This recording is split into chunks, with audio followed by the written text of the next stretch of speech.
He served 5 years in the Maine as a Maine legislature and passed over 30 laws. His last term, he served as the majority whip.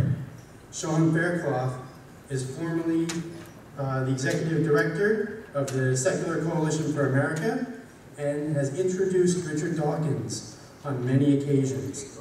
His book is titled Attack of the Theocrats, How the Religious Right Harms Us All and What We Can Do About It. Today he'll be talking about a new initiative for social action to grow our movement. Please welcome Sean Faircloth.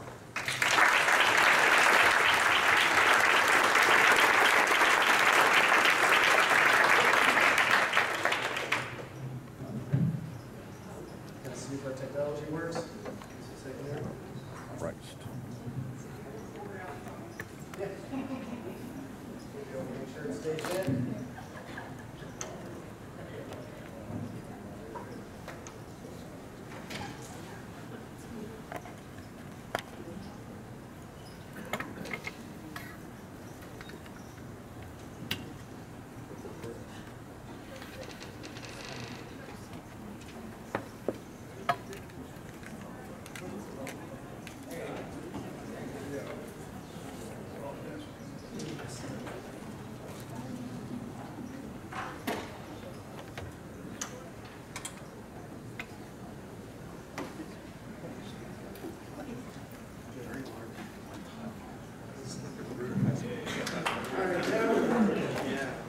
Thank you, everyone. I want to talk to you about a plan to change the history of the United States with your involvement.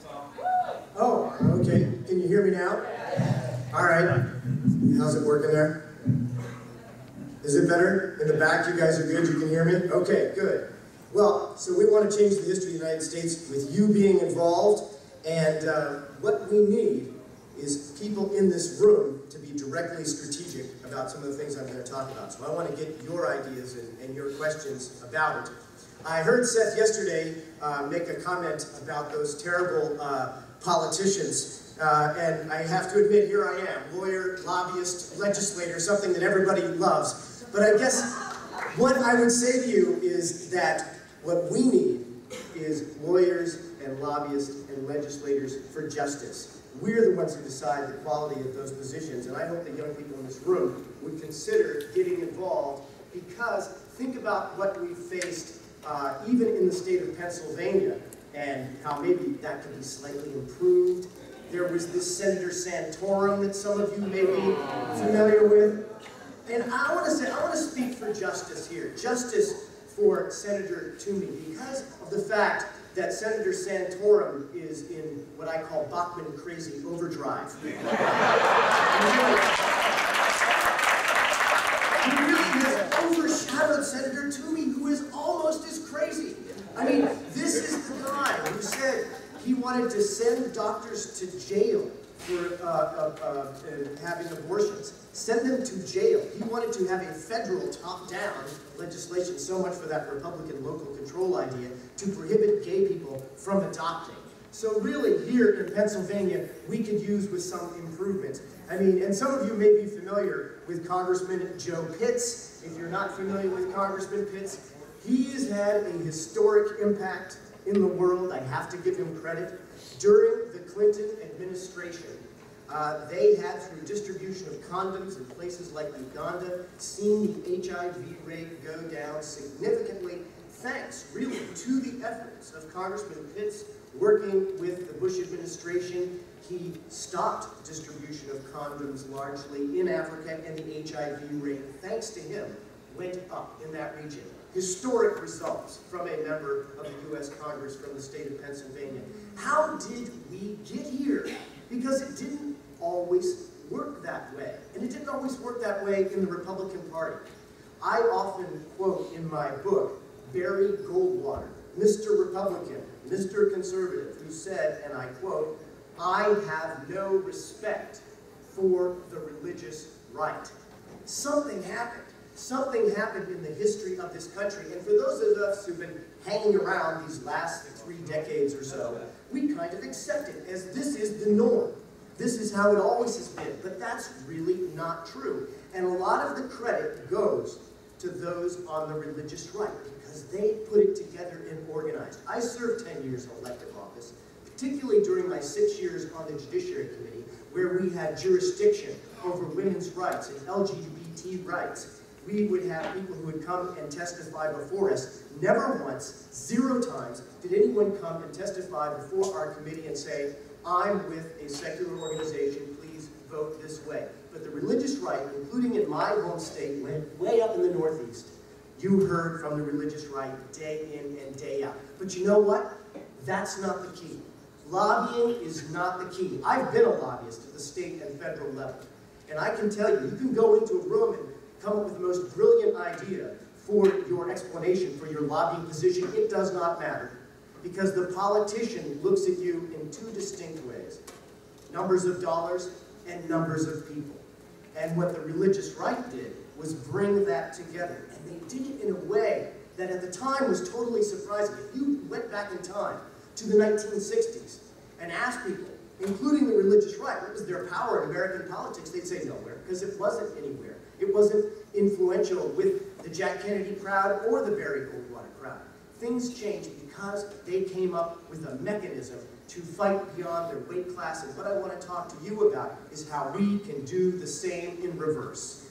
However, we need to look realistically at the situation as it is. Because people got all warm and fuzzy after that 2012 election and said Barack Obama, he won a second time. Well, that's great. I was one of his earliest supporters. However, here's how things are in the U.S. House of Representatives. Theocratic control of that body of the United States Congress. The vast majority of the people I write about in my book, I have a chapter, The Fundamentalist 50, about sitting members of the U.S. Congress. Most of those people are still there after the 2012 election, and in fact, if they were replaced, they were often replaced by people of like mind.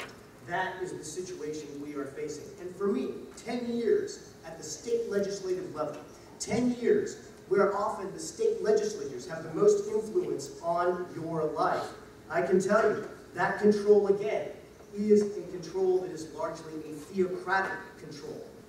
And some people say, well, that's just in the flyover country, but in fact, that's not even true. Of the 10 most populated state legislatures, 7 of the 10 have a theocratic viewpoint in control of that legislature.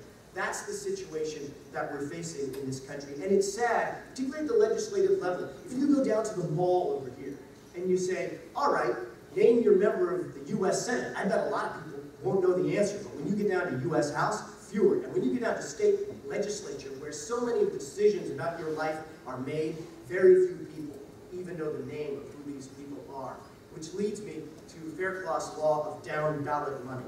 Because when you're talking about Mitt Romney and Barack Obama, money still matters. But all of us in this room have very strong opinions about those 2 personalities. And so money matters a little bit less in that context. But when you go down the ballot, and they have a smiling face of legislator A and a smiling face of legislator B, but there's millions of dollars more spent on legislator A, funny how often legislator A wins. That money does count, and let's look at the context for that power. So it's not exactly, even after 2012, a situation of peace and love. So let's look at the slices of the peace pie and see what's really happened. Here we have $109 million for organizations that influence American public policy from the religious right perspective. The tiniest slice of that little sub-slice of pie is a larger budget than what we see from all of the secular groups combined with influencing public policy. That's what we're facing, except for we're facing a little bit more. When you look at $130 million with the budget of focus on the family, and then we add to that, Jerry Falwell, he's gone, but his empire is not. $400 million of propaganda. And then you add to that Mr. Robertson, another $400 million, and then, $1 billion. $1 billion of influence pushing for the religious right perspective. And yet, the reality is, when you look at the demographic data, the religious right has really capped out. They were growing from about 1970 to 1990. They grew, but then they've held rather steady. But who has grown? We know. You've heard it much here this weekend. We've grown. dramatically and significantly, but we have yet to impose on American society the influence that is warranted by the numbers. And thus the theocratic viewpoint is still deeply embedded in American government and society, and the problem is pervasive. And one of the challenges that I face, and the challenge I put to you, is to get to know how pervasive it is. Because we have so many problems in current law. I'm not talking about something that might happen someday.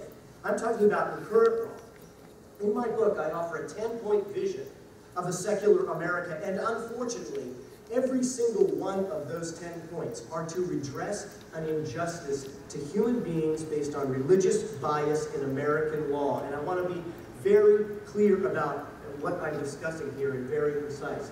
These 10 points are about real people being harmed. These are not ceremonial deism issues. You may not like it if at a city council they have a prayer at the beginning. You may not like it if there is a cross on a hill on public land in San Diego. And if I'm an attorney, and if I were a judge and it came before me, I would get rid of that cross on public land in San Diego, no doubt about it. But that's different from what I'm talking about in this book, because I'm talking to you as a politician. And every one of these 10 points talk about human beings who are harmed by injustice in American law today. Religious bias, and caused by a religious doctrine, a religious exemption in our American law today. I'm just going to give you one example of an area, in the area of child care. Now, there are states, in some extreme versions, there are states that literally you can have two child cares side by side, one secular, one religious. And the religious child care will be exempted from child-staff ratios, from staff training, from medication safety regulation, from food safety regulation, simply by virtue of the fact of labeling themselves religious. Indeed, in the state of Alabama, where this is quite extreme, there was a guy who was violating transportation policy for our most vulnerable, little children, 2 and 3 years old. He was running a secular child care. They caught him on a red violation of transporting these kids. You know what he did? He filed with the state, said he was religious. Done. He's exempted from the law. What a horrific injustice to the most vulnerable people in our society, and I am just giving you one example. In my book, what I am talking about for you is a book about strategy. There are great books out there about philosophy, and I encourage you to buy them. But the book that I'm writing is offering you something that offers specific steps for you to take. It's really not about changing your view of the afterlife, it's about changing the world in this life. And so I know that you want me right now to talk to you about Australia. I know you're excited and saying, Sean, tell me about Australia. So I'm going to tell you. I went on a speaking tour in Australia. And, well, yeah, it's a great place. But they have a tremendous church-state violation problems down there that we wouldn't know about. But here's the interesting thing I want you to understand, is they had a couple of the most, maybe the biggest, secular conventions in the world. Some of you may have attended. So not in Europe, not in America, in Australia, they pulled off these fantastic events, huge conventions. I talked to the organizers. They had 2 of them. The first one, they were so happy. Here we are, we're all together. Look at us, great. Then they had a second, similar, fantastic success. Thousands of people convention.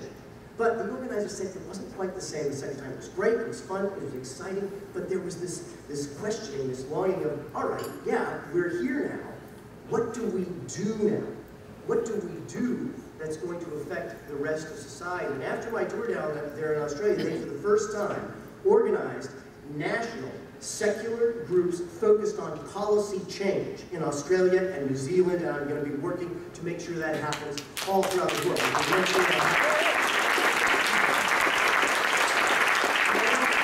I know right now you're thinking to yourself, Sean, please tell me about Kentucky. And so I will. I'm going to tell you about the state of Kentucky. So I've had the honor of introducing Richard Dawkins many times on a speaking tour, but one particular occasion stands out.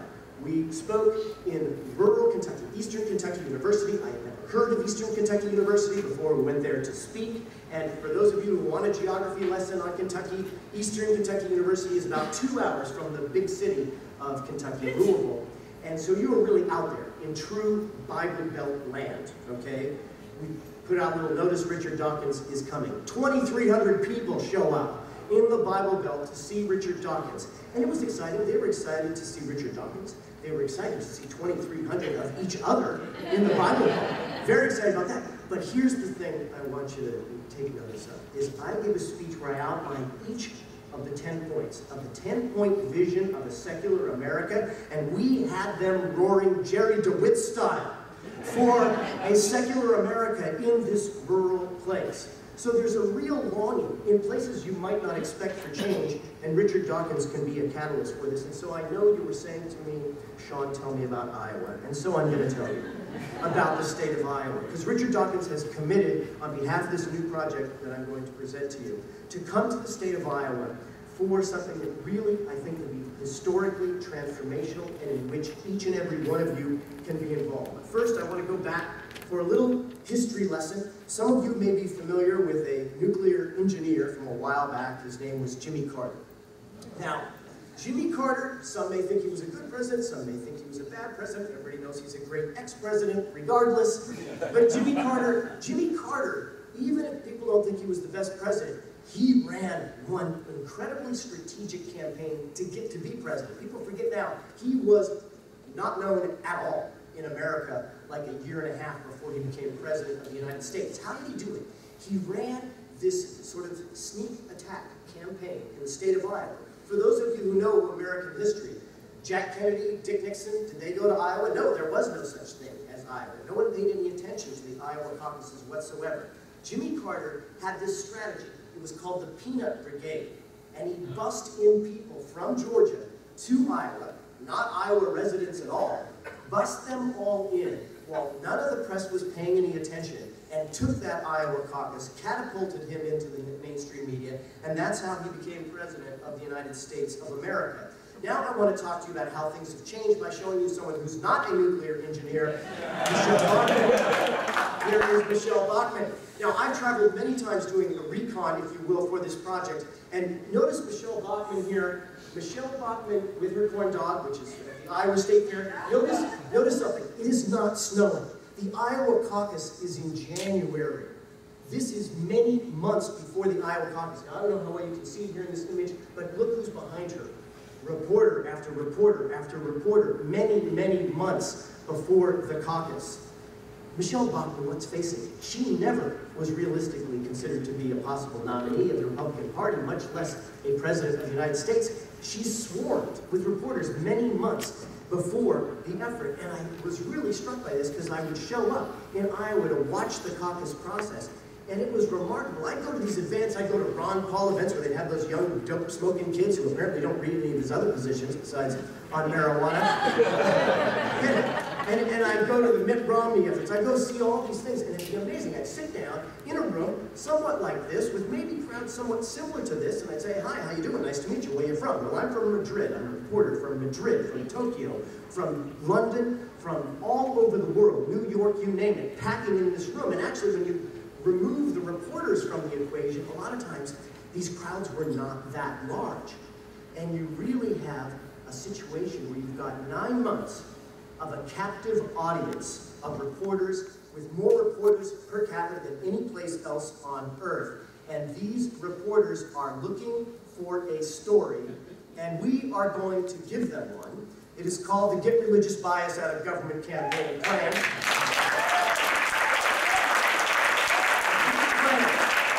This plan is going to change the history of this country, and you will be the ones who are going to lead it. We're going to have Richard Dawkins coming in 2014 to Iowa, and he's going to help us build the volunteer base in the state of Iowa to be your host. Because what we're going to do is then have a big collaboration with liberal religious groups, with LGBT communities, civil liberties groups, secular coalition groups, women's rights groups, minority groups, all working together to get religious bias out of government as a team. We're going to hire an Iowa field director. I'm going to serve as director nationally for this campaign. And then starting in the spring of 2015, what you're going to be seeing is a presence of secular groups from all over the country. I talked to people in Florida who said, I'm going. I'm going to take my vacation time 2 years from now, and I'm going to show up in Iowa, and I'm going to change the history of this country. and we're going to bring secular groups together to make this happen. We're going to have yard signs, billboards, we're going to have a presence at the state fair, and we are going to have grassroots training with a disciplined, focused message about getting religious bias out of government, and we're going to have fun. I talked to Adam Savage, and he said he's coming to help make this happen. We're going to have Richard Dawkins is coming in 2014 to spark it. This is us. This is Americans. This is what we're going to do to change American society, and I've been to Iowa 4 times now, and they are ready.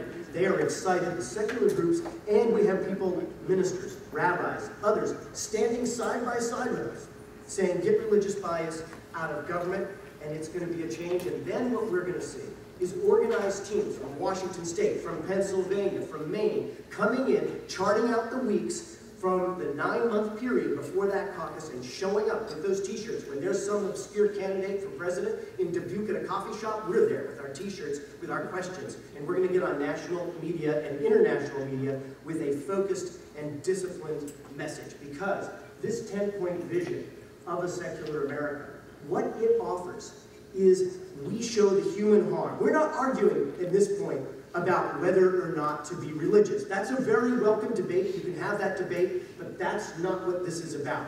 We're talking about the human harm that our friends who are ministers and rabbis can agree with us that they want to keep religion out of government. This is important for us as a movement in significant ways. One, it provides unity. We can disagree among ourselves about many things. What do we call ourselves? We've debated that here this weekend, and as far as I can tell, we always will debate it. But I tell you what we will see is that we can achieve a sense of unity in something we can agree on and bring in growth. Bring in new people who say, I want to be involved in something. I already know my answer to the question on religious or not religious, but I would get involved in something where we can change society. It also adds to credibility for us. So we're not merely debating the issue of religiosity or not. We're talking about the human impact, and we will know the 10-point vision cold so we can discuss the human harm that I describe in my book and articulate it in a way that's meaningful to our fellow citizens. And then fourth, we provide the leadership. It's great when we speak out regarding discrimination against LGBT people. It's great when we speak out for women's reproductive rights. Those are 2 of the 10 points of a vision of a secular America. But the reality is, when I was executive director of Secular Coalition for America, I could walk down the street, and I was glad to see the giant building for the Human Rights Campaign. It's an aircraft carrier speaking for LGBT rights. There are huge aircraft carrier organizations for women's reproductive rights. We stand strong for those 2 of the 10 points. But what the 10-point vision does is says, look at the waterfront of issues where there's religious bias. Look at the ones that I care so much regarding children. Each and every one detailed, broad, and significant, where we present leadership on this issue of religious bias. So it is the state of Iowa that makes the heart beat faster, and because together there, we can change this country and make it better. Now I want to show you a picture of me with Tim Minchin, well, just because.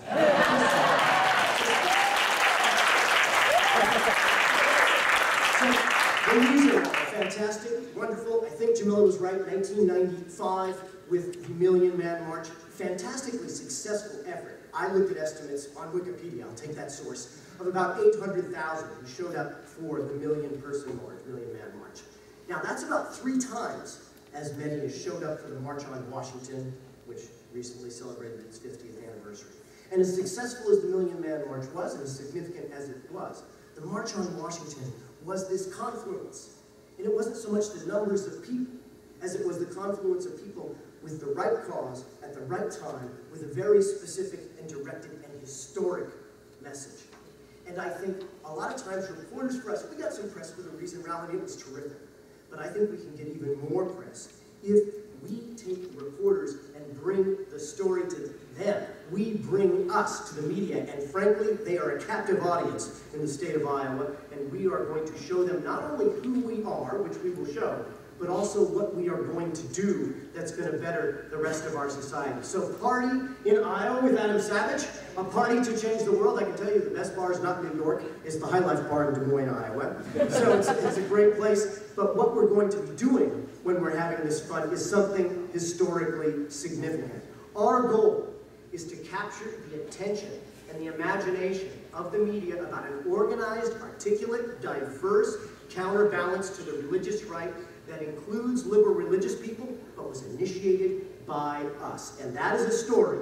I tell you, those reporters, they know the history of this country. They know that the religious right had this major outsized influence on American politics. And if we show an organized counterbalance to that, now that is a new story worthy of coverage, and we can make a dramatic change in the history of this country. There's another one.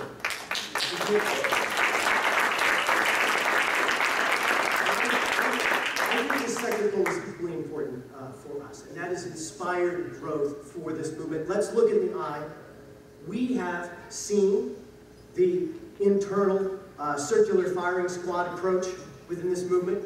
We have seen the possibility of backbiting and infighting. We can go that route. We can go down that path. Or we can consider possibly another path where we bring people together in this movement to have historic change. There are those who would say, let's have the Sunday assembly approach. I say good. Let's have drinking skeptically. I say good. Charitable work. I say good. You want to talk about whether you want to be on the strident side or the accommodation side, all good as far as I am concerned, because we can be united for historic change. That's what we want to see. You know, I don't care whichever approach you want to take, whichever philosophy you want to have within this movement. I think what people really want, I think indeed what people really want, including our fellow liberal religionists who support church-state separation, you know, when folks saw those people who worked in the civil rights movement in the early 1960s, they weren't inspired by them, frankly, because of the church service itself. They were inspired by them because they were involved in something dramatically good for our society. And I think, within our hearts, that's what people most want. We want to find something that is exalted in our life, where we feel we are contributing to something bigger. And that this is that chance to join an effort to change the world and make it better.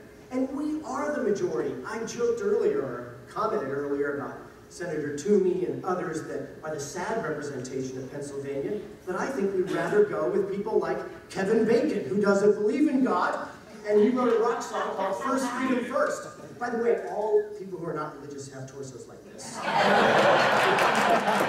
If you look beside the blubber on me, I have a torso like that. This is the real tradition of Pennsylvania. Gene Kelly from Pittsburgh, the real tradition. Irish Catholic boy growing up in Pittsburgh, raised in that tradition, went down to Mexico, saw how the Catholic Church was treating poor people in Mexico and said, I'm done with the Catholic Church. I have foregone all religion. I'm going to work for compassion and justice, and he left religion for good. That's the Those are the values of the state, and those are the values of this country. And what I want to leave you with, the challenge that I want to leave you with, is that if they can organize for intolerance and injustice, we can organize for science and reason and compassion, and I ask you to commit yourself. I ask you to commit yourself to do this. It's critically important. You know, Shelley last night sang about the word morality.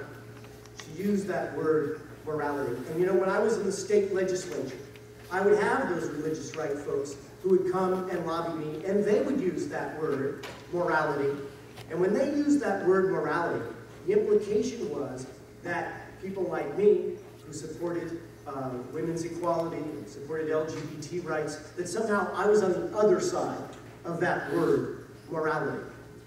Well, what they mean by that is that morality has something to do with regulating your naughty bits. Well, that's not what morality means. And I have a little bit of small-town Maine values to bring to the religious right with a phrase like this: mind your own business.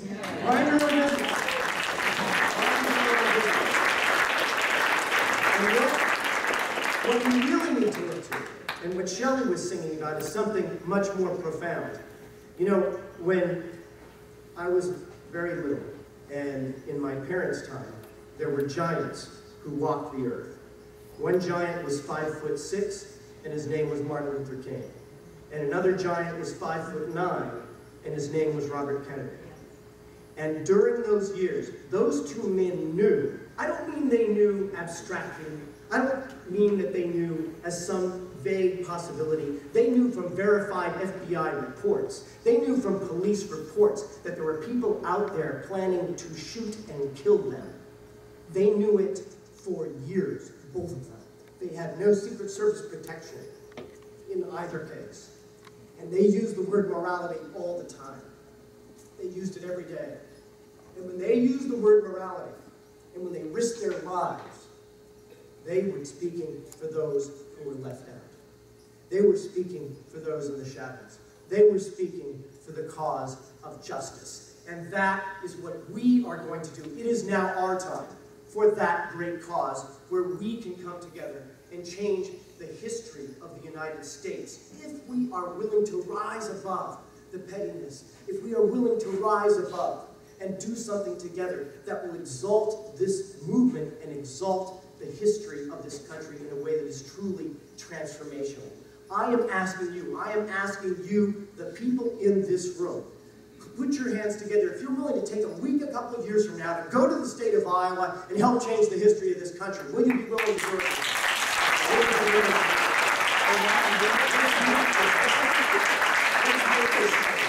I am asking you because I think this is just the right time and just the right moment.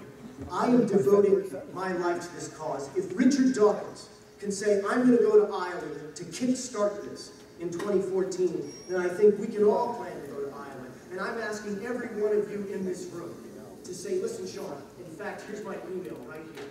Get out your phones, email me, and say, yes, I will help you organize this across this entire country to make this happen. Bring together every national organization to unite itself to make this happen. Americans United for Separation of Church and State has made a commitment. That's religious and non-religious people working together to support this project. And with your support, we can do something that will change the world and really make this movement truly shine.